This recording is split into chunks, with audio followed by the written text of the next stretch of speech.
if you could please keep your questions very brief, and please indicate if you would like to direct your question to a certain member of the panel. So the floor is now open. Please, this gentleman right here. I'm going to make a remark that is kind of orthogonal to the remarks being thus far about finances. And it's really a concern of mine about the preservation of intellectual diversity. And it seems to me that the university has a long way to go, and that even before the financial crisis, we were in an intellectual crisis. Please keep the remarks very brief. Okay, well, here's an old headline, you know, the Vietnam War destroying the village in order to save it. Two things. First of all, I keep thinking of the Naomi Klein book, The Shock Doctrine, the idea that in times of crises, policies are put through that no one in their right mind would put through at other times. And secondly, it just has to do with the way that the university thus far has dealt with its problems. Put it very briefly, I was hired to teach a so-called small language in the language department. I have been, and my curriculum has been, and everyone has seen this, marginalized for 30 years. I have made testimonies at academic senate reviews, and nothing keeps on happening. The reviews say that I'm here and my program should be pushed, and nothing seems to happen. And the question, and also, we have a very short period of time, so please. There is a task force. I'm interested in languages, not just teaching languages, but scholarship on languages. That has disappeared at this university in the past 20 years. You don't have as many linguists in language departments. A task force has just been put together to deal with the future of the humanities. I have managed to see the membership of that committee. I will not disparage them, but it was really interesting to find out that given all the linguists and language departments still on campus, not one is in that committee. Okay, thank you for your comments. Next, please. Hi, my name is Sonia Diaz. I'm a Master's of Public Policy student here at UCLA, and my question is to the graduate EDC is, what are you doing to ensure that graduate students in this time of fiscal crisis have funding support at a level that has been there and been consistent, and if not increases? And how are you to maintain diversity in the graduate and professional schools given this budget crisis that's cutting enrollment, making the UC system inaccessible because of the high cost and potentially low quality?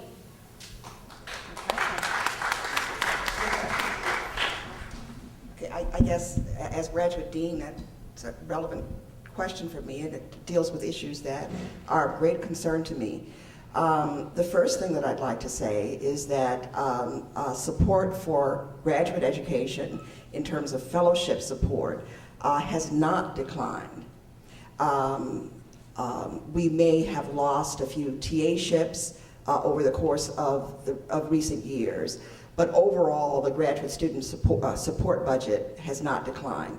So I think that's an area where we still need a great deal of improvement, but we're not having the devastating impact that we've had elsewhere. The problem in the graduate area is that we've never had enough.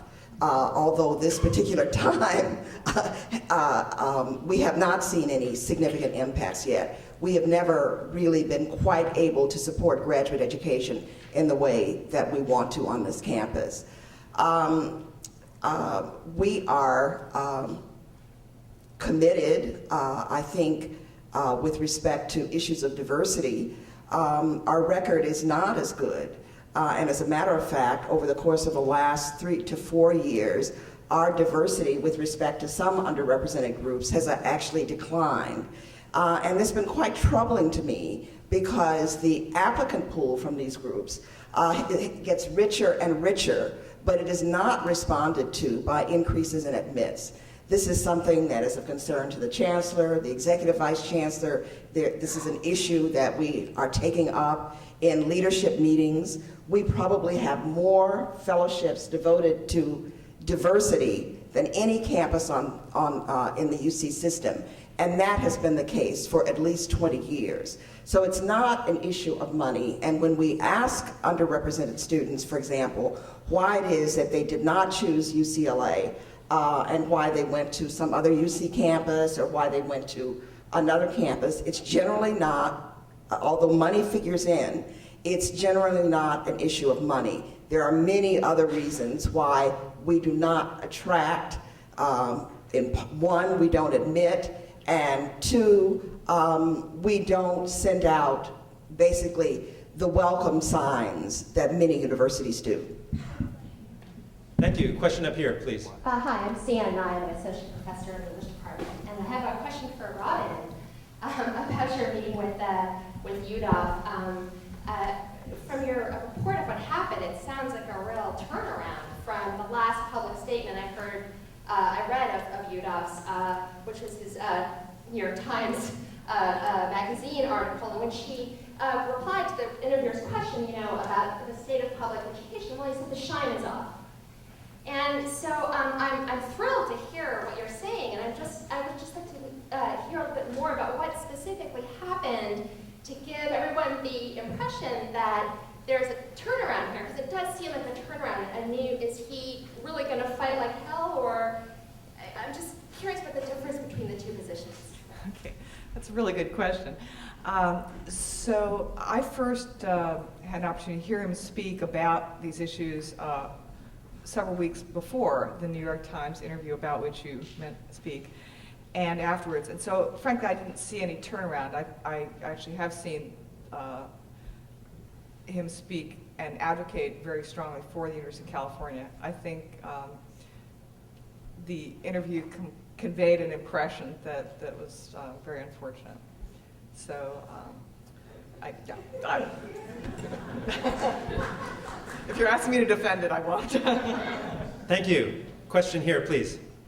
Hi, my name is Alejandra Cruz. I'm a third-year law student here, and I went to UC Berkeley for undergrad, and I've been in public school in California my entire life. So I have a question for Dewan and Miguel. I attended the UC-wide walkout on September 24th and was able to mobilize 100 law students to that mobilization, which is huge for the law school. And our primary concerns was how these budget cuts would affect underrepresented minority student enrollment, in particular Black, Latino, and Native American, in addition to underrepresented Asian enrollment, and the effect it would have on undocumented students, as Dewan pointed out. And my question is, how are your respective bodies going to continue the momentum that we saw on September 24th and continue the coalition between faculty, students, and unions, seeing that the strength of unions and the strength of public education as opposed to privatization and charter plans keep going. So I just wanted to know what the plans are from you guys. Thank you. Duan and Miguel? On the undergraduate side, USAC has been highly focused on the financial issues of students, and so within maybe the majority of our office, but especially the Financial Supports Commission, the external vice president and president have been focusing pretty much on the financial level. And so right now there's a lot of lobbying going on for a lot of different issues and a lot of different propositions to actually have passed within the next year to ensure that that does happen. In return to diversity, there's for example, my commission is working heavily on research aspects to guarantee that there's actual valid proof to justify that there is a different experience that is happening within these populations, one, but also that there is a decline that's happening in response to the numbers. And so during admissions, we're very closely looking at different values, and what we do see is that we do see a shift, maybe not in presence, but in terms of the level of activity that people of color are having on campus.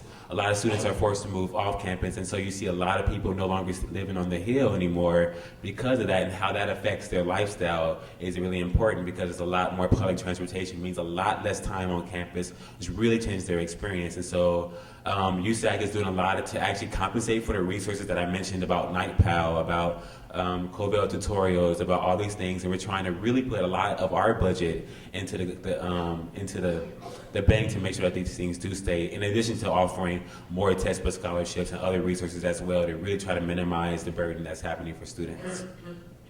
Thank you. Anything else you want to add, Miguel? Please. Definitely.